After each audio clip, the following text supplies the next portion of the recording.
of Lands and Natural Resources, together with the Ashanti Regional Minister Dr. Frank Amwakohene and the Regional Security Council, toured the Ofin shelter belt at Anyuafutu in the Atramamponua district. Addressing the media at the site, Emmanuel Amakofibua described the devastation of the forest reserves by the illegal miners as comparable to 7,500 football pitches. Been reliably informed that roughly 30 hectares is gone. If you add it to the devastation in the other 44 forest reserves, we are talking about 7,500 football fields that has been destroyed. So when you see this devastation at the heart of the Ofin River, which takes its source from here, what few of our own people are doing to us is that they have come to basically kill us where it matters most. The minister said the journey of reclaiming destroyed lands has already started. According to him, some persons arrested for destroying the forest will face the law. Here was very successfully executed. We've driven out, arrested the thugs who have determined to kill all of Ghana. We have seized over 15 excavators. Those you see here are damaged and cannot be moved. We are taking steps to make sure we secure that. Just this past weekend as well, working with the police, we took over another group of thugs on the Ankobra River. We've arrested 7 Chinese and 8 of their Ghanaian accomplices. Mr. Kofibua has called for public support in the fight against Galamsey. People who are taking over this forest reserve were armed to the teeth. We just saw in the Amenfi area how Galamseyers, even in the face of police presence, attacked CTFM reporters. This must underscore how deadly this fight is. And that's why we began by calling on the people of Ghana to join us in this fight. For Joy News, my name is Clinton Yeboah. With regards to the issues you raised, Galamsey is a major headache for all of us. It's estimated that currently about 1.8 million of our compatriots are involved in small-scale mining. And that creates a big issue with regards to issues of employment and displacement, you know, from small-scale mining. Small-scale mining is legal, and our laws recognize it, but it must be done in a responsible and sustainable manner. We have about 280 forest reserves in this country, and the ones that are affected are about 43. And so we did one operation in the Tano-Nimiri forest reserves, and we've gotten the excavators and things out. And so they're going to target another one, the worst ones, and then we'll take them one by one and get the people out. I've told them not to burn the excavators, they should confiscate them. We'll also have a mobile team so that in case they try to incurse again and the forestry people cannot handle, they'll call the mobile team to run in and go and give them reinforcement. Speaker, the impact of illegal mining on our water bodies, which is the second phase, is critical and equally alarming. Normal turbidity levels for water under treatment should not exceed 500 NTU. However, the current turbidity levels of these water systems are between 5,000 and 12,000 NTU.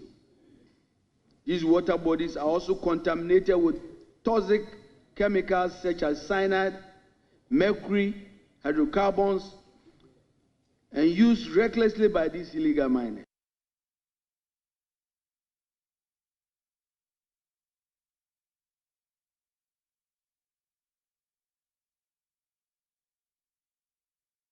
Welcome back. You're still watching the AM show on Joy News. Let's discuss the fight against Galamsey.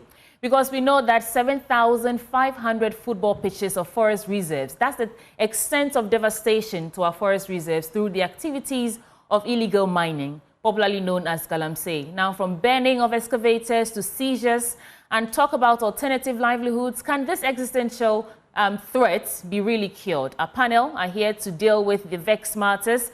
Joining us in studio this morning, Daryl Bosu. He is Deputy National Director of Arocha Ghana. And in the course of the conversation, we'll also speak to Samuel Osei-Bekwai, and he's Executive Director, Center for Extractives and Development Africa, as well as Awula Sewa, the Coordinator, Eco-Conscious Citizens. Welcome to the program, Daryl. Good morning. Thank you very much for having me. Well, I would like to take your quick reflections on the state of the fight against Galamsey, but let me put this in perspective. We know that there are 288 forest reserves in total. The Minister of Lands and Natural Resources was telling us that 44 out of these are under siege by illegal miners, and 9 out of the 44 have completely taken over, and they don't have the capacity to even enter and fight these illegal miners. Put that in as part of your reflections for us this morning, and let's talk about the state of the fight. Yes, I mean, to start with, I need to say that, yes, this information out there seems very grim, but we've known about this for a long time. I mean, civil society have been drawing the attention of government for a long time. We recall, I mean, sometime in 2023, where the former Minister for Lands, they talk about the fact that the ecological integrity of Ghana's forest reserves are intact. We actually challenged him. And also in Azerbaijan, the former president was talking about how much we've done in terms of restoration and all of that. And even there, we also acknowledge the fact that more than 35 forest reserves were actually severely impacted by Galamsey. And anytime these issues have come up, I think we ignore the fact. And so for me, it's not surprising to hear this thing coming and the information coming. But I think it's also a time for us to reflect seriously, because it is now dawning on all of us. But the state itself is admitting that there is something wrong. And even they talk about the forest reserve, I'm telling you, it's not just the 44 forest reserves that are severely impacted. It's more. It's more than 44 forest reserves. I mean, you go to most forest reserves, there's some level of illegal mining activities going on. Maybe these ones are the ones that are severely impacted. And now, as they have said also, 9 of them they don't have access to, because there are all of these guys who are running the Galamsey activity armed to the teeth, and sometimes even the forestry officers can't do anything about it. So it really tells you, and I need to put this on record, that the previous government was very misrepresented facts, and they were not very direct with citizens, and they consistently told a lot of untruth regarding what was really happening to our forest reserves. And this, for me, is very important for us if we are to move forward, looking at dealing with Galamsey as it is now. Okay, before Ben comes in, let's go to Awula Sewa for her quick remarks, initial remarks also. But just an update on what you're saying about misrepresentation. We know that the Minerals Commission has updated its records, revealing that 318 mining-related licenses were commenced in the final week of former President Nana Akufo-Addo. We thought, initially we reported that it was 102, but the figures have been revised, so we know that it's now 318, which means as we speak, active mining licenses stand at 2,246. Awula Sewa, welcome to the program. Let's take your initial remarks on the state of the fight against Galamsey, and then Ben will come in. Good morning. Thank you very much for having me. I mean, as my brother Daryl put it, nothing has changed in the sense that we've known about this. It's not a new thing. We know the state of affairs. We know that there's a war going on, because what the illegal miners have done is to declare war against Ghanaians. When you are poisoning water bodies, it's a war crime. Even in wartime, you cannot poison water bodies. We know about the destruction of our forest reserves. My concern is that this has been going on for a very, very long time. Even if the previous administration was economical with the truth and withheld information, we knew that there was a bad situation. It could be worse, but we knew there was a bad situation. So I'm a bit perplexed as to what is taking the present administration so long to begin to robustly deal with the demands. The CSOs and others made certain demands. One of them was a state of emergency. And by the state of emergency, we mean well equipping our forces, because some of the illegal miners, as has been said, are armed to the teeth and have been able to repel some armed responses. Going to the forest reserves, removing the forest, the environmental terrorists and their equipment, and then also going after the owners of the equipment, because what is your equipment doing in our forest reserve? And we said to repeal LI 2462. It's most disappointing that we are still talking about repealing it. But as far as I'm aware, it has not been done yet. This is an indictment. We've also asked for a pause in community mining, because we know that a lot of it is unregulated. They're giving the license and nobody's checking, are they digging at the right place? Do they even have a digging license? So there are so many things we've asked for. They haven't yet been done. So although one can say it's early days, I would say it's not early days. When there's a war going on, when your house is burning, the first thing you try to do is to put out the fire. Then later on, you can find out how did the fire start, who were responsible. But the first thing you need to do is to put out the fire. The war is ongoing, and I'm not seeing robust steps being taken to put out the fire or to stop the war. Right. Ben. Let me just check whether we have Samuel Osei Bekwe with us. Mr. Bekwe, a very good morning to you. Thank you for joining the conversation. Thank you. Good morning to viewers and Ghanaians. And of course, he is Executive Director, Center for Extractives and Development Africa. When you look at where we find ourselves in terms of dealing with illegal mining, from last year getting into this year, the talk about not enough is being done, and now the directives of Mr. President, what do you see? Are we making any gains? Let me just say that there have been, I would say, the fact that government had, constituted a committee to advise them on the way forward. The next thing is, yesterday we saw the Minister of Lands telling everybody that it is only the president that can call him. Meaning, if any of the people they have arrested are relieved, it means the president may have called him to relieve them. So it is a very good statement we've heard from them, but it is not enough, we've said. Let me give you some instances that may be beneficial, and if possibly, the government could also take on as well. The government, the political will we need in fighting Galamsey is supposed to be top-notch. We don't need president saying that if you want to be in my government, you cannot be involved in Galamsey. That is not enough. So we didn't need the previous government mention that I will put my presidency on the line. That didn't materialize. One thing I would suggest is there a possibility, aside the current demand for us to fight forest reserves and water bodies mining, which it is not under any law. All those mining, most of them, I'm saying most of them because some mines were given forest entry permit. That's what I'm saying, that most of them are illegal. So in order for us to materialize the political will, we need to amend the law as quickly as possible. And not only amend the law, we need to amend the law and ensure that any government official, including politically appointed and government official from directorship and above, within the ministries, cannot own any concession. They cannot even go closer to concession. This example, I've worked in Malawi and Uganda, it is there. But that was to cure conflict of interest for people who work. But this is where we have come to. If we can get that particular law, it means when we arrest anybody and we're able to trace that person to a politically exposed person, then we have a law to deal with the politically exposed person because, one, it was even illegal.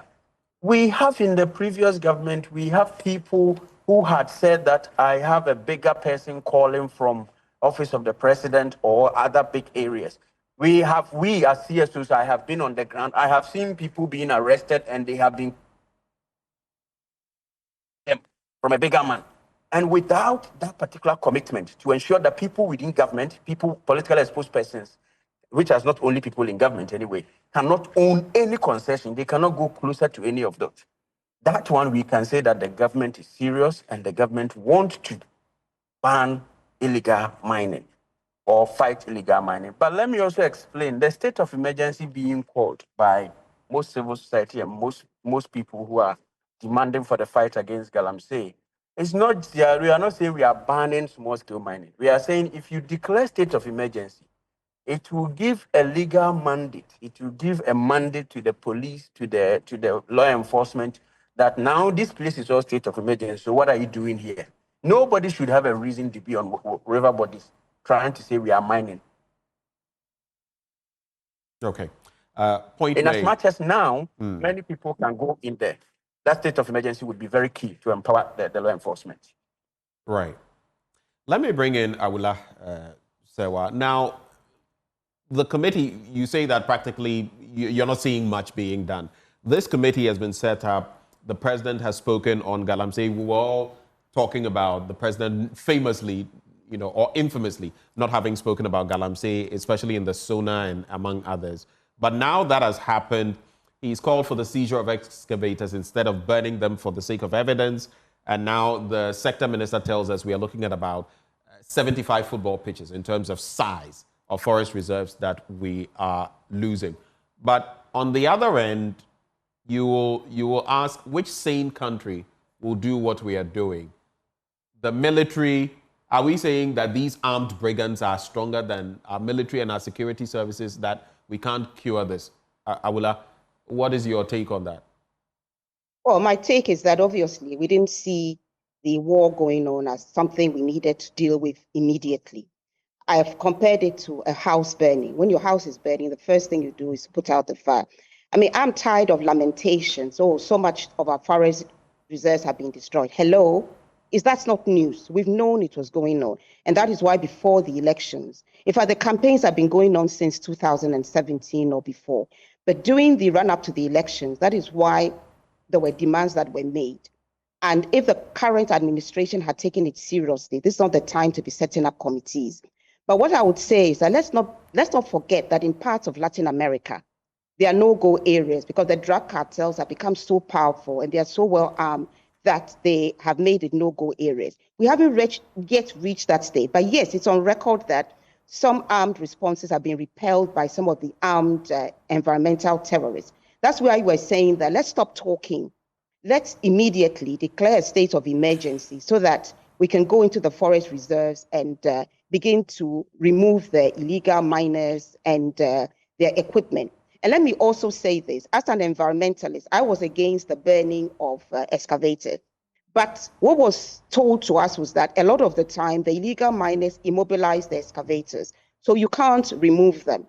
And when you can't remove them, later on when you've left, they come back and continue their work. That's why they were burning them. So if we are not to burn them, you need to have the systems in place, whatever you call them, low loaders, whatever machinery you need, to be able to put the excavator that have been immobilized onto the low loaders and then remove them from the forest reserve. And let's hope that they don't disappear, as some of them allegedly disappeared under the previous administration. But to answer your question, of course, some of the illegal terrorists, or shall I say environmental terrorists, are very well armed. They are armed to the teeth. So if you go there without having done some recce, you'll be overpowered. And we don't need that to happen because each time you are overpowered, you actually send a message that you cannot match the military strength of the illegal miners. And that's not what we want to do. And I would say that we've also asked for a pause in small-scale mining. And I don't think we can continue without the pause because we don't know those who are mining according to the regulations and those who are doing their own thing. And as we speak, I've received a call from Asem Krom, where apparently close to a police station, there's illegal mining going on whilst the police just look on. So we need to get our police well-equipped, the political authority well-equipped, and the chiefs willing to join the fight to protect the environment. Well, that's quite a point, isn't it? Before I come back to you, sweetie. So right beside a police station, and we've heard funny stories of illegal mining going on by some chief's palace, right behind someone's. I mean, all of these are happening. Do you feel maybe in terms of the active licenses, and I feel the radical approach is what we should be taking. Do you feel maybe some of these licenses, like we say, 318 granted within a period of 6 days, were right before the Akufo-Addo administration left office? And I'm not necessarily blaming anybody. Do you feel we should maybe revoke some of these licenses, check on them and say, maybe you didn't get this the right way, we are revoking and all of that, as part of sanitizing the system? Yeah, I think you are very right. There are several ways we can deal with this problem, and one of them has to do with the licensing regime. We were actually expecting that the government would even go on a strategy where they pause even issuing licenses, and even all licenses that are supposed to take effect from 2025, they bring all of that to a halt. Then we go and review them. I actually remember hearing either His Excellency or the Minister talking about it, reviewing all licenses, really understanding which of them are close to rivers, which of them are in forest reserves, which of them are really on rivers or even overlapping rivers. And then we really cancel all of those, revoke all of those that need to be, and then we look at those that are really working really with the practices that are supposed to be legal. So I think that is very, very important. But so far, and that's our problem from the civil society, is that we've had more than a month since the government came to office. They've been able to activate oral. They even have reports, and they're even going around trying to already prosecute certain people. What has happened to all the things they said they would do about Galamsey? It is an existential threat, and we need to make sure that we really hit the ground running. Unfortunately, one of the things we're expecting was to really ensure that we ban some or we even pause some of these concerns, but unfortunately it's still ongoing. And to see that the minister is now going to some of these forest reserves, really leading some of these operational actions on the ground, it is good, but we need to make sure that all those working have been asked to cease work. Until we do that, we are just going to be doing bits and bits here, and we are not really going to get the results that we need. I would like to mention something about not supporting the burning of excavators. I just want to pick your thoughts on that before we move the conversation forward. The president is saying that when these excavators are seized, they will be used as evidence to track down who owns it so that we can prosecute them. But rightly so, we have a history of excavators getting missing under the previous administration. This new strategy, using these excavators to track down the perpetrators, how does it sit with you? Well, for me, it is a good strategy. I mean, it's a good proposal. We need to understand that most of the law enforcement, they were burning these excavators because of the frustrations they themselves were confronted with. Like Awula said, you meet an excavator in a forest reserve, the operators know that you are coming to pick it, take it away, so they take out the motherboard, as you call it, and then so you're not able to move it. So the law enforcement agencies are now wondering, how do we demobilize this excavator completely? So they ban it. It was out of frustration. If the president is saying that, look, let's not ban, it's also a very good story. Actually, the law, Act 995, talks about confiscating equipment that is being used for illegal activity. What we need is a system to ensure that these equipment do not end up again in the hands of the same perpetrators. Like you said, we've had experiences and we don't want to repeat. I mean, the only thing that will make this fight succeed is that we don't repeat the mistakes of the past. We sent out Operation Vanguard, Operation Halt, the military were out there, they arrested thousands, if I should say, hundreds of illegal operators. But we're not able to prosecute these people. We arrested several Chinese people. You go to our court, you don't see the Chinese there, but you see Ghanaians wallowing in our prisons. We have started arresting some Chinese. We need to be reporting on what is happening to these people, not eventually they getting missing in the system. So I think that we need to make sure, if we want to succeed with this fight, we don't repeat the mistakes. I think what the committee should be doing is actually to putting together a checkbox. What did the previous administration do that did not work well? What we don't have to repeat. And then we use that as our indicator for success. Otherwise, we are bound to fail. Let me bring Samuel in at this point. Samuel, so let's talk about alternative livelihoods as a way of fading out, illegal mining activities, because they say most of the young people who engage in illegal mining activities do so because there's no employment and they have no ways of making any sort of money. How does this look like from your perspective as a way of fixing the Galamsey menace, alternative livelihoods? Thank you. Let me take you back a little bit. And under the previous government, there were alternative livelihood programs under the MDF Secretariat, the Mineral Development Fund Secretariat, under the Minerals Commission, and under the National Entrepreneurship Program. And then there was also a National Alternative Livelihood Program. Sorry, so not the National Entrepreneur, the National Alternative Livelihood, the NIELP. My investigation and my work showed that they were all doing the same thing, planting of oil palm seeds. And these were repetition of programs. Now, let me tell you what some of the youth had said. Whilst some of the areas got some people interested in the alternative livelihood, largely, it was a failure.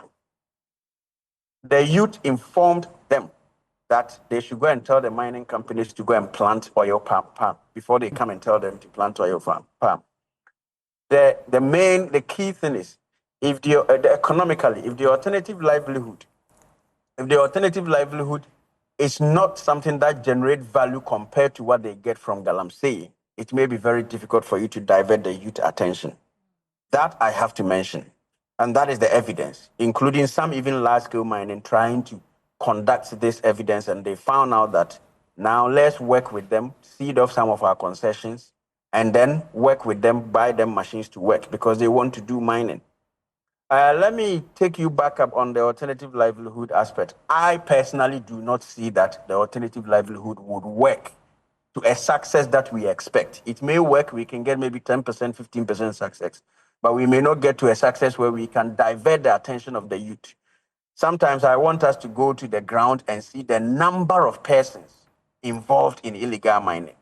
These are massive numbers. It's not a million as the literature have said. These are over, I would say that the best estimate would be not less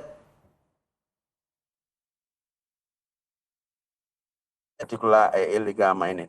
So alternative livelihood may be a challenge. Okay. Now I want to take you back and comment on what Darrell has said. I don't think...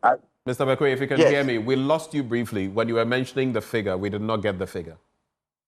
I was saying that my best guess in terms of persons involved in Galamsey, I don't have an evidence-based number, but my best guess based on the ground, I would say not less than 3 million people are involved in the day-to-day going into the forest or the Galamsey areas to work. There are many people involved in this particular thing. So alternative livelihood may not generate the level of success that we will be expecting it to generate.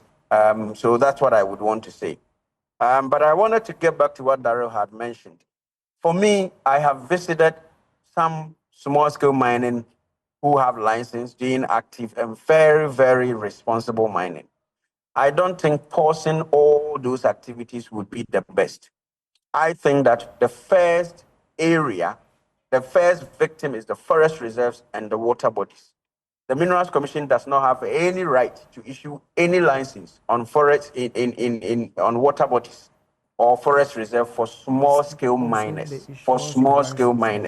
So it means anybody operating in these areas, operating like a small-scale miner, is operating illegally. So for me, that is why we are calling for a state of emergency on the water bodies and forest reserves. There is another thing I have to mention, and I think this went on under the previous administration, and it was about the LI that we are calling for a repeal. Not entirely the repeal, but there is a section in the LI that empowers the president to allow small-scale. Do you know that a lot of the large-scale mining concessions issued in the forest reserve, most of them, I can say on authority, do not have the financial capacity to mine. Rather, they take these concessions, divide them into small scale, and distribute it to small scale miners to operate in the forest. And this is where our problem is, because we also have a loophole in our law. When you hold on to even a prospecting license, you can hold on almost forever. You just have to come and renew it. And so we need to put a stop to that in terms of part of the reforms that, let me disclose that I'm representing the civil society on the committee that have been set up. It's part of the reforms that I would also push for the committee to take as well. We need to have that particular thing in terms of the prospecting license. People cannot hold license forever and ever. And I think that should be one of the key things that we should push as well. Oh, thank you, Samuel. Darrell, I know you want to get a bite at this. He says that history has shown us that alternative livelihood programs may not work. What do you say? Yes, I think that discussion is very, very important. And what I wanted to say is that we need to decouple the fight against Galamsey from the livelihood aspect. We tend to link the two. The thing is that there's an illegality going on. And I think that we need to marshal the forces, the state machinery, to deal with the illegality. And then we can also address the issue. Listen, there are lots of people in this country who are not employed. They are not getting into illegal activities. There is no excuse that we keep pushing the narrative that because the boys must eat, we should allow them some concession to be undertaking illegal activities, or even if you are going to clamp down on them, let's give them a very sympathetic way. Let's handle it very nicely. But I think that is where the problem is. Listen, I recall exactly. I recall very well. Exactly, that's what we are doing. Yes, that's what we are doing. I recall this whole Galamsey thing started with some of the politicians way back in 2012, 2011, talking about the big companies are having a field day. Why not allow the boys close to you to also go in and eat? And it gradually escalated to a level where we can't even deal with it. Then from 2012, we had what you call a youth in mining, because the idea was that the big companies are having a lot to do. Let's allow our youth to also have some concessions. Now we have Galamsey, and we can't even deal with it. So I think that there's an illegality. Let's prioritize the illegality and deal with it. Then we can deal with, and even the strategy that we've been promoting, this will not solve the problem. There are cocoa farmers who are also unemployed because of the miners. There are lots of people whose lives are also affected. I know rubber companies. The rubber company is affected now. People who are growing rubber are also affected. So you see that Galamsey, if you allow it to continue, is even creating more unemployment than we think that because of Galamsey we can create some. It is not possible for any government to create jobs that will commensurate the economic benefit for mining. So that mentality of we creating jobs for people in mining, illegal mining, should be, I mean, we should even stop thinking about it. They are very totally different issues. Right. Yeah. Ben. I will start from Awula. LI 2462, and I was just about to get there. Mr. Bekwe has started it. How does it feed into this entire conversation we're having? And are there loopholes that we need to plug, like Mr. Bekwe made mention of, in terms of, for example, holding some of these licenses indefinitely? What is your reading? My reading is that we should not review, we should revoke LI 2462 in its entirety, revoke it. Experts like Darrell will tell you why you need to revoke it. Some bits of it are inconsistent. We eco-conscious citizens are focused on Section 3.1, which allows mining in forest reserves, including globally significant biodiversity areas. But there are other aspects that are inconsistent. So don't review, repeal the whole thing. Then you have some sanity. And then I also want to go back to what Darrell said. He's absolutely right. When armed robbers are robbing your house, you're not going to say, let's go and find alternative employment for them. Let's separate the two. And when we're calling the figures, let's be absolutely clear that there are more people at risk of losing their livelihood as a consequence of illegal mining than people engaged in illegal mining. So let's change the narrative. We don't ban illegal mining. Illegal mining is a criminal offense. You don't ban criminal offenses. What you do is that you enforce the laws. So all you need to do is enforce the laws. No law permits anybody to mine in forest reserves. But let me just read parts of an email I received. And the person is saying, I recently took footage of police at Asemkrom watching over Galamsey activities by Chinese right by the road. This is not going to stop until the police are held accountable. So this information is out there, and I hope something is going to come out of this. We need enforcement, enforcement, enforcement. That is the beginning. And I'm absolutely clear that if we're not prepared to declare the state of emergency, we're not prepared to revoke LI 2462, we keep on having conversations. And then I think, was it Darrell who talked about the tick box, you know, so that we know what went wrong in the past and what we can look at. I believe a lot of these should be there already because we've been to so many consultations. Darrell and I were at one of the consultations. Recommendations were made. Let's not reinvent the wheel. Where are all these recommendations? It seems to me that we want to divert attention from the real problem by holding consultations upon consultations, meetings upon meetings. What has happened to the findings of the last consultations we had? We need to look for them and not reinvent the wheel. But having said that, I would say let's repeal LI 2462. Let's not go into reviewing, just repeal it. It's not fit for purpose. A quick follow-up. Something I've heard from this administration in terms of some of the lethargy that maybe we're seeing in dealing with the problem is they say they don't want to start very quickly with something rhetoric, and the allusion is that the erstwhile administration spewed a lot of rhetoric and did not much in the fight. And so they want to get certain mechanisms in place before they take off. Does that wash with you? No, it doesn't. You see, this illegal mining is nothing new. That's why I said I'm tired of the lamentation. Oh, so many forest reserves have been destroyed. Hello, we know that. And you know that in the run-up to the elections, I think one of our reporters, Ohimang Tewia, was badly beaten up. We know that for precisely highlighting what is going on. We know that Asare Donko and his team, Erastus, have been beaten up. So we knew what was going on. If it meant anything to us, all the time we're in opposition, would have put the systems in place. You don't have to be in government to know what you're going to do. So as soon as you win the elections and you are sworn into office, you hit the ball running. Right. But we haven't done that, and we're still having conversations upon conversation. I am frankly getting quite tired, but I'll say that the last minister made some good points. Well, let's be gracious and see what is going to happen. I'm glad he said that the only person who can call him is the president. And up till now, I'm still waiting to find out what is being done about the NDC MP who is alleged to be involved in illegal mining. When it came to the mining company, I've forgotten the name, the president was quick to say that the company should pay the medical bills and so on and so forth. I'm surprised, maybe I missed it, but I haven't heard the president come up to say that, look, the MP is going to be investigated so that if he's found to be involved in illegal mining, he'll be prosecuted. That will send a strong message that unlike the previous administration, this government is interested in getting rid of the canker. It's not a question of musical chairs. One set of people were involved, we are replacing to another set. We actually want to destroy the canker before we are all consumed. And I really believe that we don't appreciate the seriousness of the problem. We don't understand that there's ecocide going on. We're very keen on Aura. We hit the ground running. Why have we not been so keen on illegal mining? Why is it that a very simple thing to do, which is to repeal LI 2462, we are talking, but we haven't yet done it. It doesn't engender confidence that we are serious, if even the small things we haven't done. And I think that the state of emergency is vital. Right. If we're not going to do it, I'm afraid we'll just be going round in circles and there's not going to be much achieved.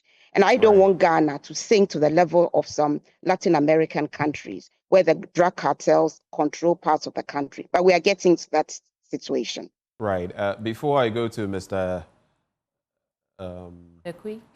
Bekwe, actually, I was thinking of Mr. Amankwa as well because he is a lawyer for the Alwyn MP, Evans Amankwa. He joined us for the news review this morning and he stated categorically that his client was not involved in Galamsey. But this is also a matter that is being pursued in court, and so I gave him the necessary cautions as he made some of the statements. But we all want to get to the bottom of some of these issues. But coming to you, Mr. Bekwe, you posit that about 3 million, of course, without evidence, but your conjecture is that about 3 million people are directly involved in illegal mining activity. You put that side by side with about 34 million Ghanaians, including those who are engaging in illegal mining, because the damage to our environment affects them as well.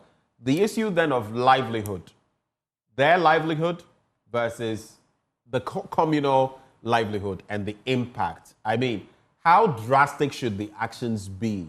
Because a few people are literally killing all of us.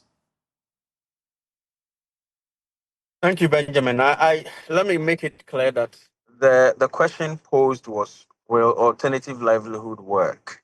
And that is why I said, if you want to compare to what has happened previously, it hasn't really generated. It doesn't mean that I support people engaging in illegal mining. So let me make that clear. As you have said, yes, 3 million versus 34 million. Look at our water bodies. And I have said it over and over again. Water bodies, forest reserves are a no-go area for small-scale mining. There is no law. It is outlawed in the small-scale mining sector. So even when somebody says, I have a concession, unless the person has a large-scale concession and has a forest entry permit and all the necessary documentation from the regulators, the person may be operating illegally. So we need to ensure that we declare state of emergency on our water bodies and forest reserves. The reason why I do not support state of emergency on all or ban on all small-scale mining is because I have visited some responsible mining, operating, I would even put them in a medium scale, but because we don't have that categorization under our law, operating, and whenever you ban it, it affects all of them, their work. Those people are paying taxes as well, some of them, not all. So those ones, we shouldn't let that affect them as because they are not conducting or they are not committing these offenses. Rather, we should just go straight and say water bodies, forest reserves, everybody should stop any activity because it's illegal, as Awula have said. Yes, we shouldn't let 3 million people disturb our water bodies. We shouldn't. And there is a way that other countries have done it. And I have always mentioned in Tanzania, they came to learn from us. This is even the surprising thing. They came to learn from us. And now, since Magufuli came into power, and may he so rest in peace, he sat down with the miners and let them understand the model that would work. We could go by that model. For me, I also believe that we should get Ghanaians involved in mining, but in a legal mining, because it is our resources. It is important that we can also get some value from that for going to Ghanaians. Tanzania has done it, regulating the sector effectively, regulating and ensuring that people are also paying taxes. The model can start from first reviewing the license, as Daryl has said, ensuring that we curb or we reduces the entry into small-scale mining. We have about 3 entry points. Do you know that, Benjamin, you can go to the Minerals Commission and take your land to them and say that title this for me for small scale.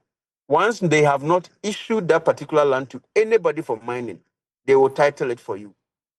This is what the problem is. Chiefs can do that. Anybody can do that. Equally, they have areas that they have designated. So that would explain people who sometimes are basically in their rooms mining. Well, that one, Minerals Commission will not title rooms for you. But in areas that, if it is not a forest reserve and it is not encumbered by any other land use, they will title it for you. But I'm saying that the entry should be, and that's what we are recommending as well, the entry should be that there should be designated areas for small scale, whereby the government may have conducted some mineralization studies to know that the mineral is here before we award that out. Even if it requires $100,000 for every concession, we should do that, because we need people who are serious, people who are going to ensure that they do responsible mining.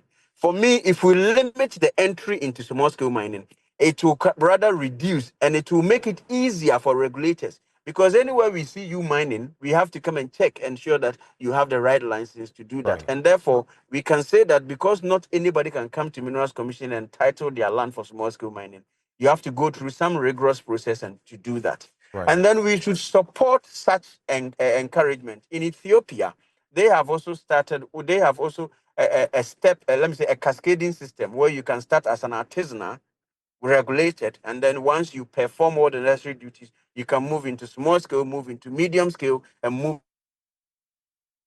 And those ones, they even have financing for such trade as well. So let's adopt some of these measures and then make sure that these people do conduct responsible mining and not destroy the water bodies. But for me, as I've said, I am for declaring state of emergency for forest reserves and water bodies. Let's clear that first. And then before even maybe at the same time, start reviewing licenses and make sure that people who are mining, even on non-water bodies are mining legally. Mr. Bakwe, thank you for those thoughts. Just a quick one, Daryl. So you realize that in many facets of our national life, not just mining, many others come and learn from us. Rwanda came to learn from us on so many scores. Now they are far ahead of us.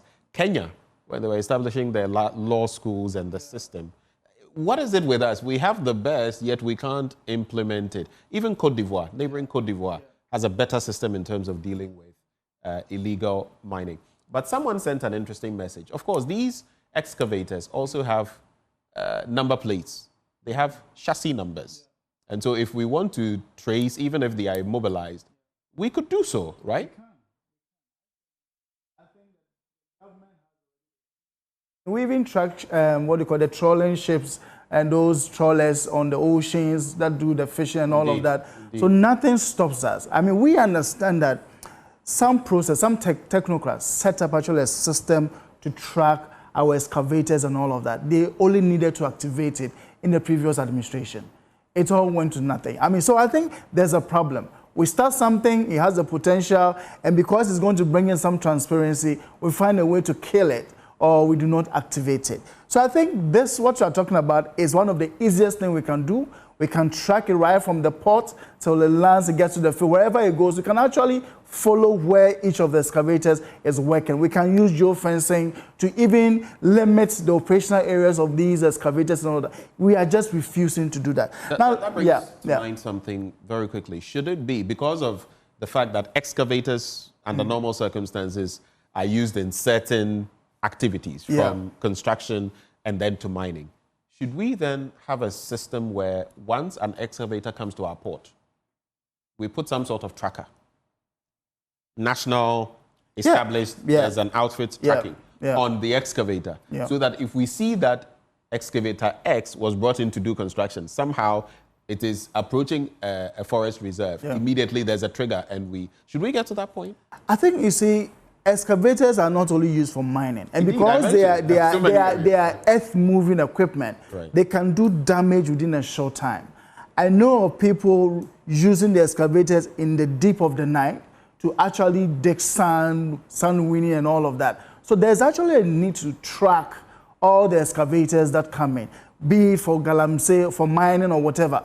We need to know where they are going, because these machines, when they commit a crime, because we can't track them, it's very difficult to trace them and even get to know who really owns them. So that particular, solution will really help a lot. And it's about time we really consider it seriously. Like I said, it was considered in the past, but we only did not activate it.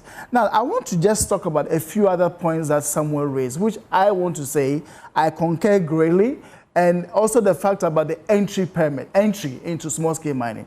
Do you know that, when it comes to mining in this country, large-scale mining companies are required to post bond, reclamation bond, even before they get their licenses approved. Small-scale miners don't.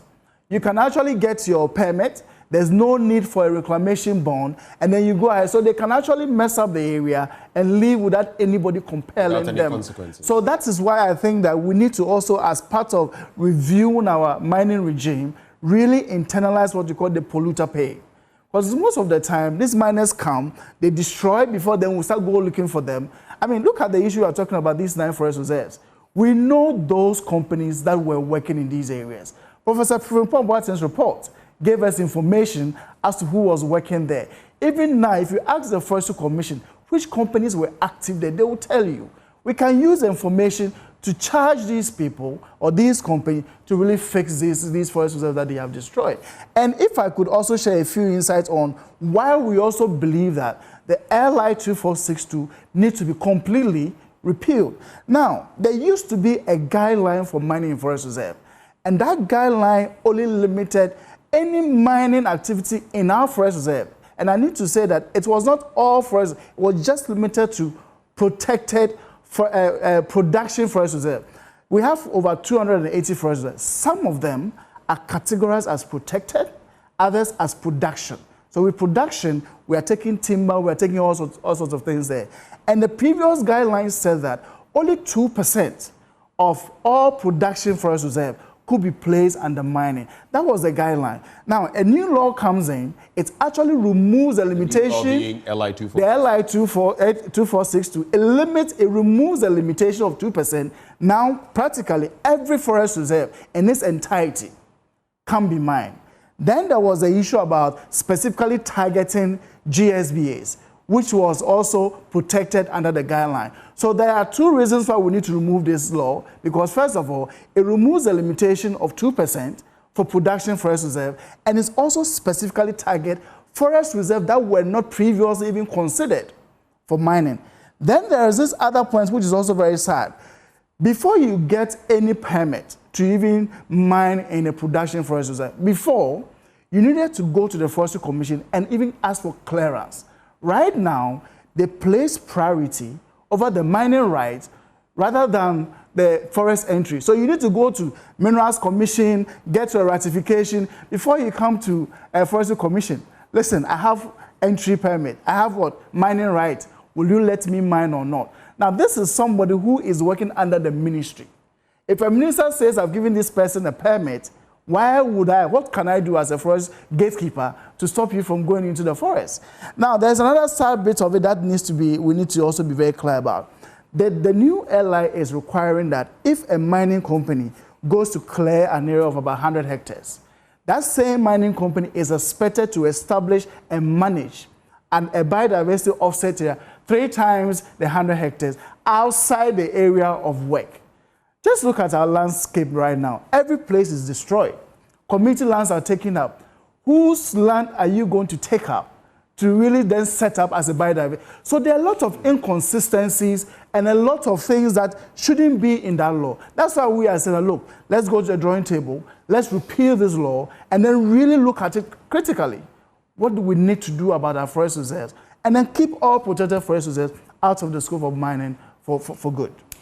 Daryl, thank you for that. Let's do an assessment. In fact, let me throw this to Awola. Awola, let's do an assessment of how this administration overpromised, whether they've overpromised and under-delivering. Because I remember that in the lead-up to election 2024, the specific demands were asked. You were asking for the repealing of LI 2462, of course, you just mentioned that, declaring a state of emergency, pause on all small-scale mining and community mining, cause environmental terrorists and all persons named in Professor Frimpong Boaten's report to be investigated, and it goes on and on. Now, since this new administration took over, we've seen that the president has directed the immediate arrest and prosecution of individuals and groups engaged in illegal mining within forest reserves. He's also issued a stern warning to his cabinet ministers, emphasizing that any involvement in Galamsey activities will result in swift and severe action. We've seen that the administration has also announced plans to revoke all mining licenses granted for operations in the forest reserves. And of course, law enforcement agencies have been mobilized, and they've been removing illegal miners from forest reserves. We can see some of them happening. Even the EPA boss has been leading some of them on and on. Between the demands that were made and what we are seeing now, where is the new administration overpromising and under-delivering, Awola? Well, when it comes to, let me start with LI 2462, which is a very simple thing to do. The previous administration said they were going to do it. Everybody agrees that it's not a question of reviewing. It's a question of repealing it in its entirety. And then if we need to look at, the mining regime and bringing laws, we do that. That has not been done, and that's very disappointing. These are one of the first things that I thought this administration would do to convince Ghanaians that indeed they are serious about the fight against illegal mining.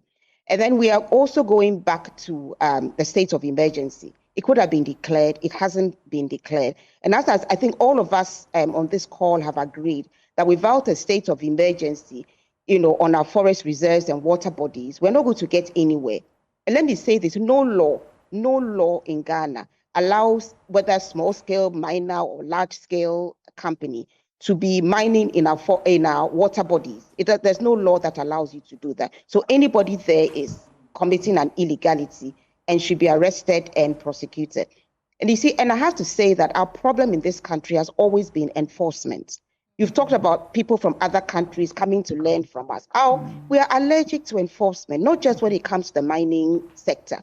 Where I am right now in my job, somebody is putting up a structure on a children's park. It has been reported to the authorities. Nothing has been done. You can see stop work and people just continue working. So until we can get our enforcement into action, that is why we are saying pause all forms of small-scale mining until you get your act together. Because, for example, we had a situation in, I've forgotten the name of the place, where the person came, Atronsu, where the person was brandishing community license. They were polluting the waters. And the EPA said they needed a digging license before they could begin. The EPA, to the best of my knowledge, never even came there to date to find out that did they have a digging license. So we cannot enforce. So until we are prepared to enforce, we can have all the regulations, nothing is going to happen. But to answer your question directly, people are saying early days. I think that it's not really early days because we are being poisoned. And some of the first things I expected to see, I haven't yet seen. But yes, we are still giving them the benefit of the doubt. And hopefully within the next couple of days, we'll hear that LI, the systems have been put in place to revoke LI 2462, and that a state of emergency will be declared. When it got to COVID, we didn't hold any consultations. People lost their businesses because of COVID, but we looked at the greater good and we decided to have the lockdown. Why is it that we are dragging our feet when it comes to illegal mining? So the Ghana Water Company Limited director was saying to Ben a few days ago that the turbidity level we are seeing has reduced. You know, previously we said we couldn't, even our systems don't have enough capacity to process the level of turbidity we're seeing, but that has reduced. So the question I'm asking then is, the activities that we are seeing so far in a quest to stop illegal mining and its effect on our water bodies, is it not actually bringing some results? Let me throw that to Daryl. He said it's reduced. Although we've not declared a state of emergency, but what the figures he was giving. I think he mentioned, and this was yesterday, he mentioned that in the central and western regions, it had fallen from 15,000 NTU to about 2,000 NTU. That's good. Which is good, but it also means if we did a lot more, we could better the situation even. Exactly. But we're getting some results. No, I mean, like you said, I mean, I'm very happy to hear this, but I think we shouldn't be too happy already, because we know how these things go. Anytime the new government comes in, they really get on the ground, they start doing this. And I must say that the executive director for the EPA has been doing very well. She has been on the ground. So possibly this is leading to some of these positive results. She's been to Cape Coast, she's been to Takoradi, all of these areas that you are talking about. So it is possible that we are getting these results by the presence of the government agencies on the ground. The question is, how are we going to sustain this? I think it's the consistency and the enforcement and the compliance that really we sustain that yields the result. So I'm happy to hear this, but let's wait and see if we can, and even bring this further down. I think that's where we want to go. Maybe somewhere around 500 NTU, then we say, okay, we are now achieving some good result. We're on the course to winning. But I think it's still very early days to say we are happy with what we are seeing. Samuel, let me throw this to you. Do we still need a state of emergency, although we are seeing some results?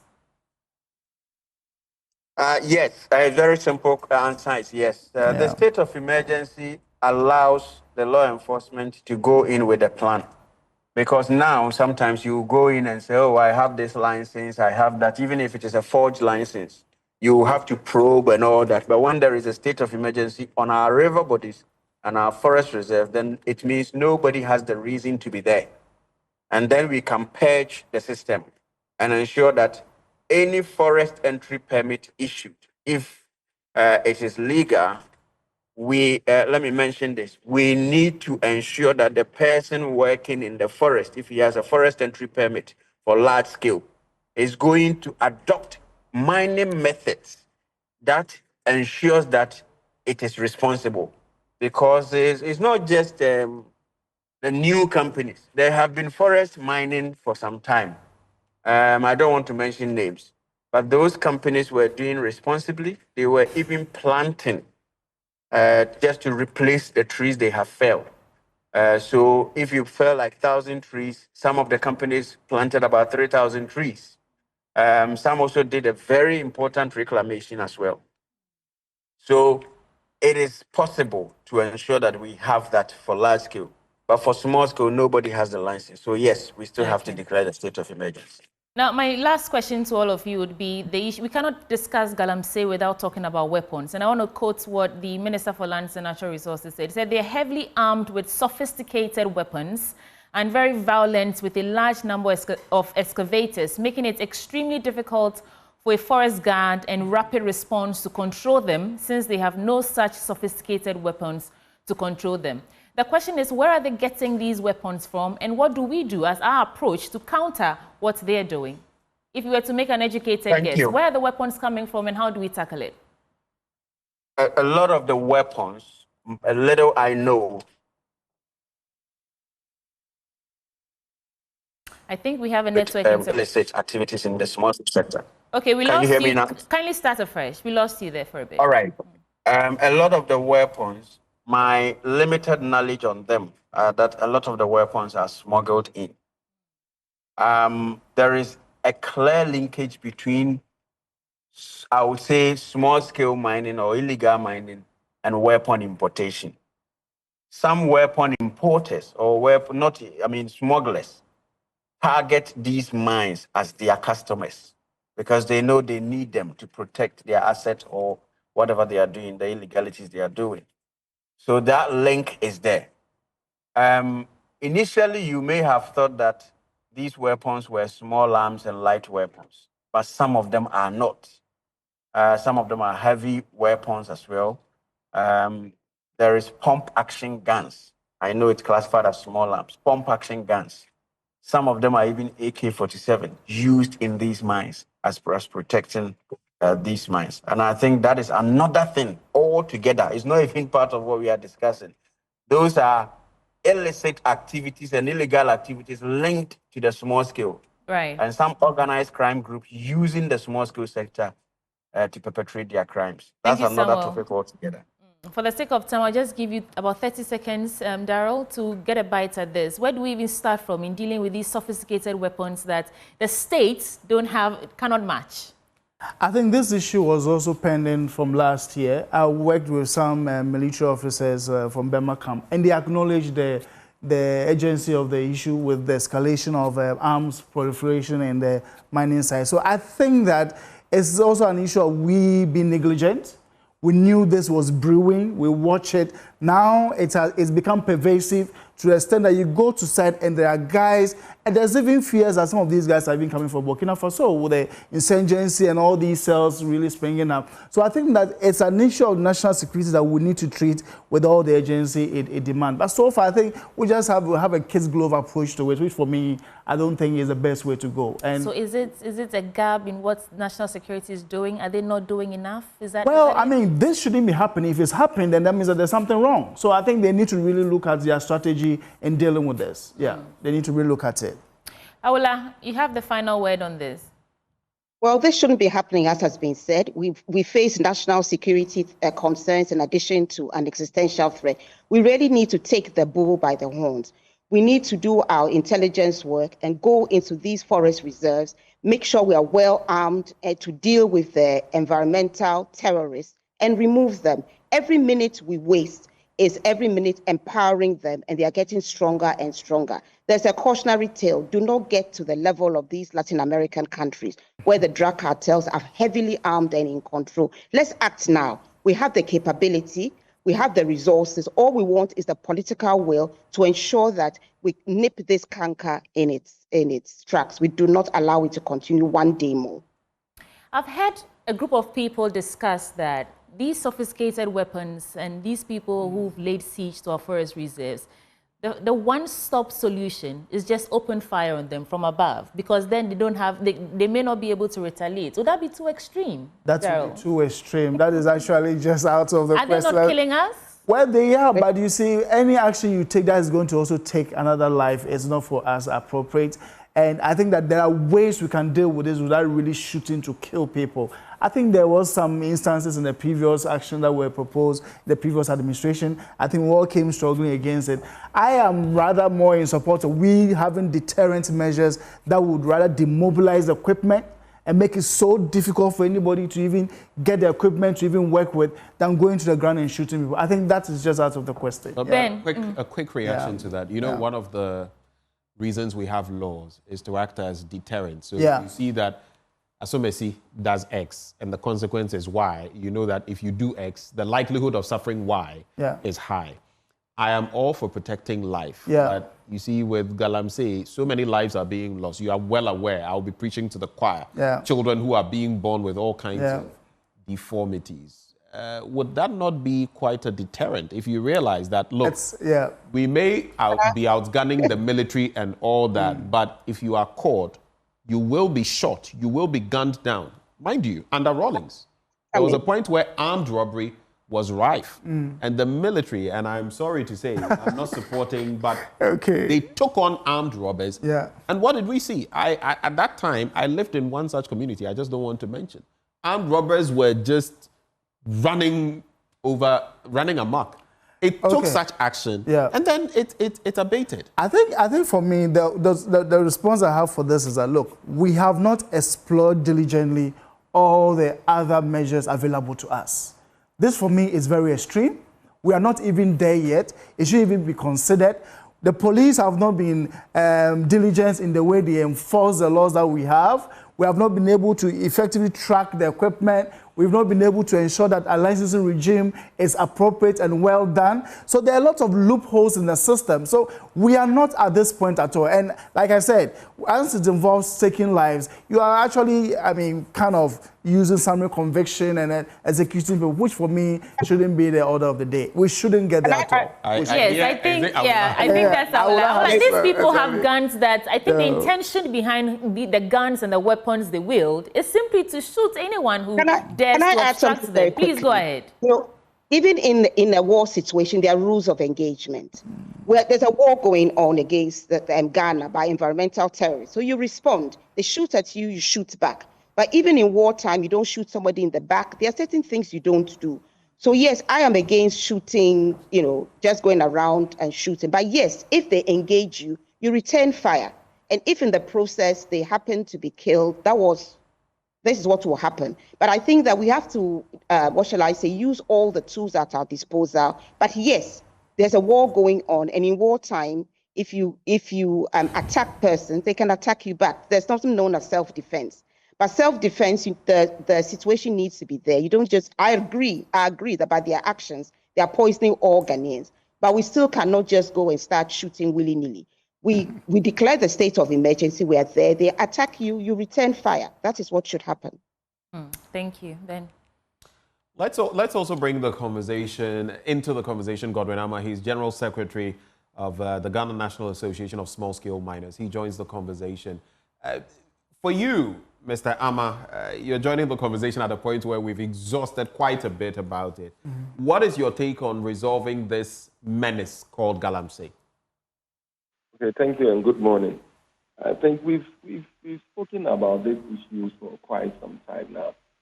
And I think the whole issue, we know all challenges, know the solutions, but what it is the political will. And then that is what, if we are able to say, yes, this is the direction we are going at, and captains and other actors work together, we'll be able to reduce the menace of illegal. And where we have a situation where we have what we call political Galamsey influencing the whole process, then at the end of the day, we'll not be able to go anywhere. Because if you listen to the Minister of Lands and Natural Resources, going around and ensuring that this forest reserve, those illegal operators in there are dealt with. He said people were calling him. Who are those people calling him? These are people who have influence. These are people who are well connected in society. And I think when we are able to deal with the issue and unmark such people, we'll be able to reduce the menace of illegal mining. Because now it's moving to another direction where these illegal miners invade even small-scale concessions with cars, guns, shooting all over to take over a mine. And some happened to me just recently. Illegal operation came to our legal site where we are mining. They diverted the river course, started mining, and they had so many people, these langars with guns and all that and ammunition. So I have to withdraw our security. Called the police came in, they couldn't do anything. I don't know why. Minerals Commission came in, they stopped them for a while. The moment Minerals Commission left, so I must commend the National Security Board with these people. We reported the issue, and the excavators were picked from there, and they sent it straight to Accra. And you have the same political Galamseyans who are behind trying to influence and get these machines out for these legal operators.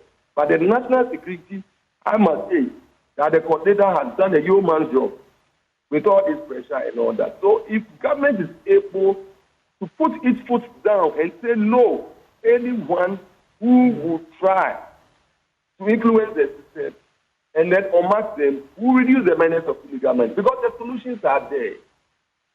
Some of the areas we can re-engineer the place. We've been mining in forest reserve. The way and the manner at which people are mining there, for me, as a miner, is a total disgrace. Because you see people mining anyhow, they don't reclaim, they don't have even seedlings to plant after mining and all that. And they say these are licensed people who are mining in the forest reserve. Then later, because majority of the media don't understand the operations of small-scale mining, they will say it's illegal small-scale mining happening in the forest reserve, whereby you have large-scale companies that are competing. Why can't we say illegal large-scale mining, but we have illegal small-scale mining? This is purely illegality, and it should be treated as such. Just before you go, is it not true as well that for you, some of the small-scale miners, you engage in illegality, and in fact, some of you go for these concessions instead of operating on them? You don't have what it takes, but you end up splitting the concessions, giving them out to illegal miners, and that's how you make. No, not small-scale miners. Is that true or not? We have large-scale concessions. Let me explain. We have large-scale concessions that are prospecting. Most of them are signed. If you watch the concessions that are assigned, these are in prospecting stage, some are recognition stage. I can tell you 90% of the assignment is being done by large-scale operators. These forest reserves that people are mining in and the assignment to the Chinese, these are not small-scale mining concessions. These are large-scale mining concessions. It's only 2 companies that I can say has got what we call tributal licenses to assign their concession to proper small-scale miners and regulate their activities. The rest of them, what they do is they pick the land, assign, take percentage, and no reclaiming. And the state should hold, the Minerals Commission, the Mines Inspectorate, and the EPA should hold those companies responsible or liable to the environmental degradation for them to pay and reclaim. Right. They are there, they are all over. But at the end of the day, everything you push to the small-scale miners, and these people continue to perpetrate their illegality. We need to do proper audit. Know the companies, the media should also be educated about it, so that when the reportage are coming, it will be properly directed to the quarters that are perpetrating the illegality. Illegal mining is legal mining. I'm not saying every small-scale miner is the same. The same way we have the media industry, we can't say all the media guys are same. But if you have majority doing their work well, we don't have an issue. Illegal mining, let's address it and let's go to the right process. People talk small-scale mining. People don't talk to small-scale mining. And this is very sad. Right. Thank you so much for your contribution. It's been insightful. Godwin Ama is General Secretary of the Ghana National Association of Small-Scale Miners. He joined the conversation. We also had Daryl Bosu, Deputy National Director, Arusha Ghana, Awula Sewa, Coordinator, Eco-Conscious Citizens, and Samuel Osei-Bekwin, Executive Director, Center for Extractives and Development Africa. We're grateful to all of you for joining the conversation. We take a short breather. We'll be back with more on the AM Show.